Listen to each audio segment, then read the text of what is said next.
Yes, again, alright mga minamahal, Alicia nyo, nagbabalik muli para sa ating panibagong video. So, magbabagong taon na, oo, mga minamahal. Pero itong ating number 1 senador, na si utol nating hudlo, mabay, ganun pa din. Wala ka pa rin character development. Talaga lang ha, Senator Robin Hood Padilla, mukhang meron ng kakaiba kang kinikilos na kapansin-pansin na rin, ha? Oo. Kasi can you imagine, nung hindi lang dumalo, itong si Pulong Duterte, dito nga po sa ICI, abay parang G na G. Yung urge ni Senator Robin Hood Padilla na ipasara na lang ang ICI. Tapos kunyari, yung Senado, kasi nagbabangayan lang naman yung mga yan. Talaga lang ha, coming from you, alam mo ba, Senator Robin Hood Padilla, kung gaano kalaki ang ambag ng ICI sa mamamayang Pilipino? Hindi mo ba alam yung ibig sabihin ng ICI, yung Independent Commission for Infrastructure? Hindi mo ba alam na yan po ay isang facts-finding bodies? Diba? Imbis na sana ang gawin ng Senator Robin Padilla, mga minamahal, ay palakasin ang investigasyon, diba? Igiit ang transparency, diba?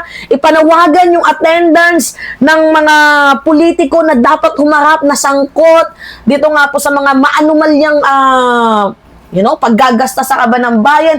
Imbes na sana protektahan ng interest ng mamamayang Pilipino, ano yung urge ni Senator Robin Hood Padilla? Ano yung kanyang urge? Ipasara na lang daw. Ay pabasahin natin mga minamahal, ha? Aray mo. Sabi dito, mga kababayan, kung ganito ang Kamara at Senado, turuan at pabidahan, isarado po natin ito para sa katahimikan ng lahat bago pa kami pagsabungin at tuluyan ng maligawang issue ng flood control. Kasi ang gusto niya mangyari, isarado na lang daw ang ICI. Oo. Isarado na lang din. Lahat isarado na lang daw, mga minamahal. Ganyan ba yung yung isang huwaran at mabuting senador? Ganito na ba kababa ang standard natin ngayon na kapag hindi mo kayang isang bagay, bigla-bigla mo na lang aatrasan? Diba? Kapag hindi mo kayang isang bagay, bigla-bigla mo na lang susukuan. Ouch! Hindi pa February ngayon, hindi pa araw ng mga puso, pero talagang dinudurog mo kami. Senator Robin Hood Padilla, diba? Sinasabi niya na kung nagtuturuan lang din naman daw, actually, mas maganda nga yun eh. Di ba? Nagtuturo yung mga senador, nagtuturo yung mga kongresista. Di mas nalalaman natin kung sino talaga yung mas dehado dito sa kanilang mga ebidensyang pinapakita, kung sino nga ba yung malinis. Yung mga senador nga ba or yung mga kongresista. Hindi ba dapat mas maging responsable sana itong si Senator Robin Hood Padilla sa mga urges, diba, sa mga urge na lumalabas sa kanyang bibig? Diba dapat sana mas maging responsable siya sa kanyang mga ginagawang pananalita? Hindi, sorry mga minamahal, parang may nasusunog kasi eh. Nasa labas kasi ako nasa condo kasi ako, mga minamahal.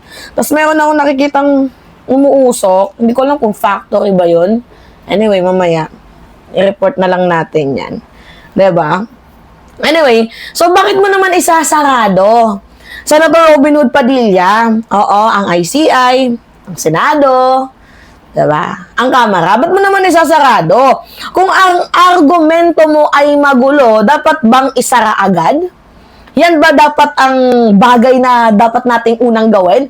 Ang ipasara? Instead sana dapat mas paigtingin, mas tulungan, mas makipag-cooperate? Dapat bang isara agad yung mga bagay na naglalabas ng katotohanan? Ganito na ba ang standard natin ngayon? Kapag hindi pabor sa kakampi mo, ang gagawin mo, isasarado. Kapag hindi pumabor sa idol mo, ang gagawin mo, sarado. Kapag kaalyado, protektado. Ganon ba? Kung hindi kaalyado, gigisahin ninyo. Oo, hanggang sa matusta. Ganon ba? Abay, itong si Senator Robin Hood Padilla, naijud ka gihap, what do you call it, character development. Ito kasi yung pinakamalaking double standard sa bansang Pilipinas. Diba? Kapag hindi ka alyado, ginigiba nila hanggang dulo, lalaitin, dudurugin, 'di ba? Talagang dudumihan nila ang reputation. Pero pagkakampi, aba, oo, to the rescue. Parang VIP treatment pa. 'Di ba? Tingnan niyo 'yung nangyari kay Kibuloy. Example lang yan ng pagiging double standard. Pagkakampi nila, hindi naman rapist si Kibuloy. Mabuti siya, pinahiram niya ako ng chopper, pinag-free air niya ako sa television. Okay, mabait sa'yo. Kamusta naman sa mga ibang babaeng inagrabyado? Diba, mga minamahal? Kapag ang ordinaryong Pilipino nagkasala, anong ginagawa? Tama, kulong. Diba? Kapag ang opisyal, hindi nila kalyado, anong ginagawa? Iniimbestigahan hanggang sa madurog ang kaluluwa. Pero kapag ang politiko ay kanilang kakampi, hayaan na lang natin yan. Peace na lang, oo. Move on na lang tayo. Ganyan ba? Yung dapat na urges ng isang senador na number 1 pa naman din? Gigil ako, Ganyan ba, Robin Padilla, ang gusto mong ipakita sa mamamayang Pilipino na ang mustisya pala ay merong kulay? Merong pinipili? Diyos mio naman.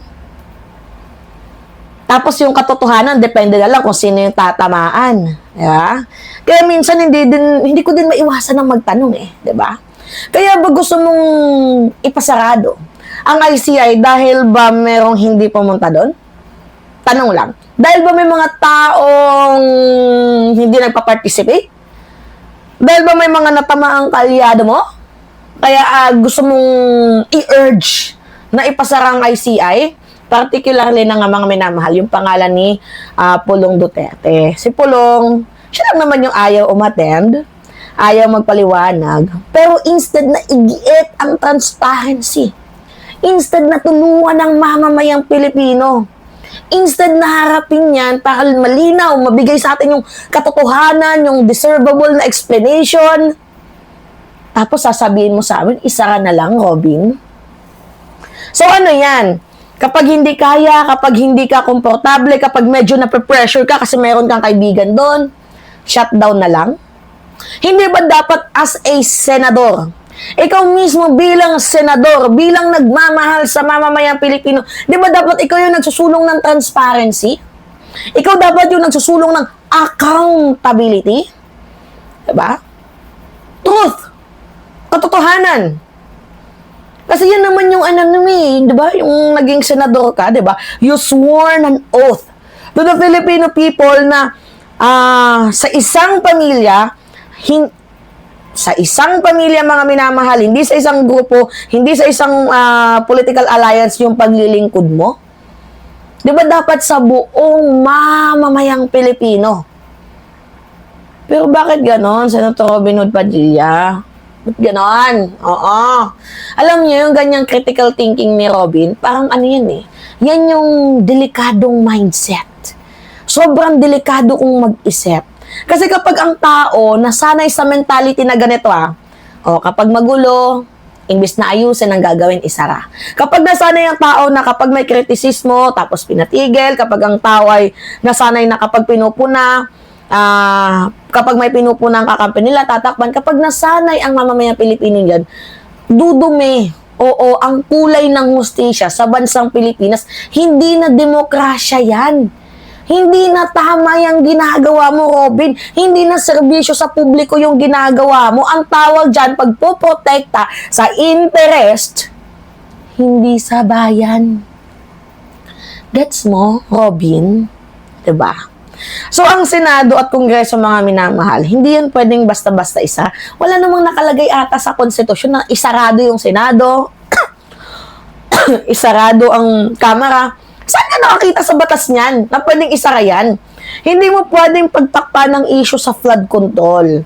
Hindi mo pwedeng isara yan dahil sa may away, may drama, may kineme-kineme, di ba? Hindi mo pwedeng iligaw ang atensyon ng mamamayang Pilipino kasi sa dulo, sino yung kawawa dito? Hindi naman kayo, di ba? Kundi kami naman. Hindi kayo mga politiko, kundi kaming mamamayang Pilipino na binabaha, na nawawala ng pondo, na ginagawa ng kalokohan gamit ang pera namin. Kami ang nalulugmok, hindi kayo. Alam mo, Robin, meron akong urge Yung urge ko ngayon, gusto kitang sapakin. Kung tumatagos lang tong kamay ko, gusto ko talaga eh. Pakuhat, oo. Para pa isang suntok lang para sa 100 million na mamamayang Pilipino. Oo. Grabe yung urge mo, Robin. No. Diba? Kung tunay ka na public servant, hindi ka dapat nagpapasikat ng ganyan-ganyan yung mga linyang nilalabas mo. Hindi mo kailangan mag-sound tough. 'Di ba? Kung wala namang laman, ay manahimik. Hindi mo kailangan magbigay ng shock statement na, really? 'Di ba? Mapapagano na lang yung mamamayang Pilipino kung ang kapalit naman ng mga statement mo ay makakasira sa proseso ng ustisya ng taong bayan. 'Di ba dapat yung ginagawa mo, pinapalakas mo yung investigasyon, talagang ginigit-git mo yung transparency, pinapanawagan mong attendance na lahat dapat humarap, 'di ba? Pero ano ginagawa mo, instead na protektahan mo ang interest ng mamamayang Pilipino, pinoprotektahan mo yung interest ng kapwa mo politiko. 'Di ba? Hindi yung kapag naiipit ka, ang gagawin mo, hindi, isara na lang natin yan. Yan ba yung justice para sa'yo, Robin Padilla? Ito ba yung ginagawa mo ay para sa bayan? Para sa bayan o para sa kalyado? Ito ba yung hustisya para sa mamamayang Pilipino or protection sa iilang mga personalidad na kaibigan mo? Alam niyo mga minamahal, isa lang din naman talaga yung panawagan natin dito eh. Huwag Huwag pagtakpan ang katotohanan. Huwag patahimikin ang investigasyon. Diba? And hayaan nating lumabas ang katotohanan. Diba? Kasi kung wala ka namang tinatago, bakit naman matatakot, diba? So mga minamahal, ano sa tingin nyo? Tama ba tong urges ni Robin Hood Padilla? Aray mo. Diba? Again, mga minamahal, alisyo nyo. Kayo, ano masasabi niyo dito? Nagbabalik muli para sa ating panibagong video. Maraming salamat at ingat, mga kababayan.